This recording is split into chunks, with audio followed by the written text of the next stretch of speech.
washer broke.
Well, welcome back, folks, and as you can see from the previous lead-in video clips, I removed the hood from the little 8N tractor. And the reason I removed it, you've heard me talking for some time about going back over the head bolts, checking the torque since I had the head off last winter.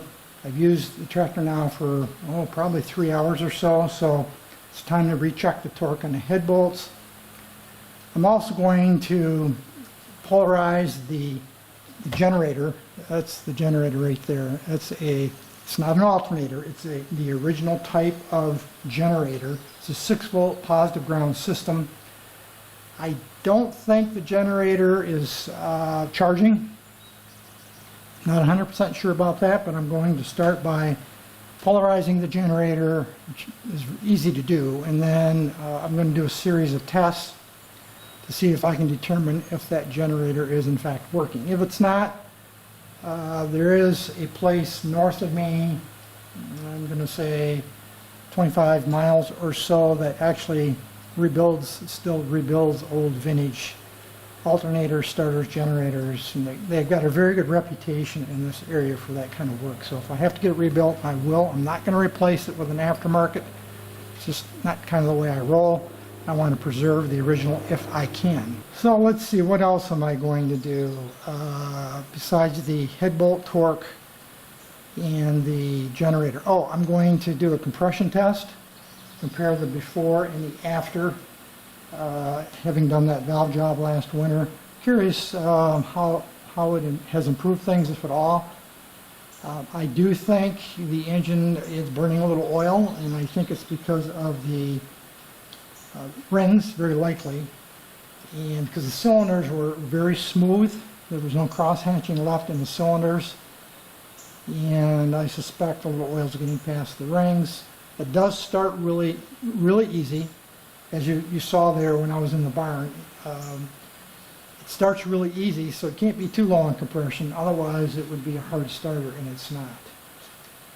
The other comment on the work in the barn that you just saw with me removing the hood, I rigged that little rig up as really a proof of concept. I just used a winch, an inexpensive winch that you'd use on like a boat trailer or utility trailer, and a couple of pulleys I found at the local hardware store.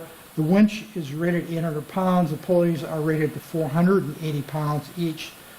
That hood, if it goes 100 pounds, I would be very surprised. It's probably more like 75 pounds. It's not heavy, it's just awkward. So getting the positioning just right, was a little by guess and by gosh. You actually saw me lift it off for the first time. That was not the second or third time I did it. That was actually the first full lift. And fortunately, I guessed, pretty much where I needed to be in terms of getting this to come up level. And that hood is well within the lifting capacity of that hardware that I have used. And again, it's proof of concept. Get it up out of the way, then I can do it alone very easily and not bang things around. I got it just left up in the rafters of the barn right now, and I'll leave it there until I need to reinstall it. So I'm not going to talk much more about that lift unless someone has questions about it or like to discuss it further. But anyway, that's the work I have planned for this project now next, and we'll bring you along for bits and pieces. I think I'm going to wrap the video up at this point because I won't get to some of this work till a little bit later on in a few days, but I did want to bring you along to this point so you could see me getting the hood off with my new lifting apparatus. Any issues, questions, thoughts, drop me a note. Otherwise, as usual, thanks for watching.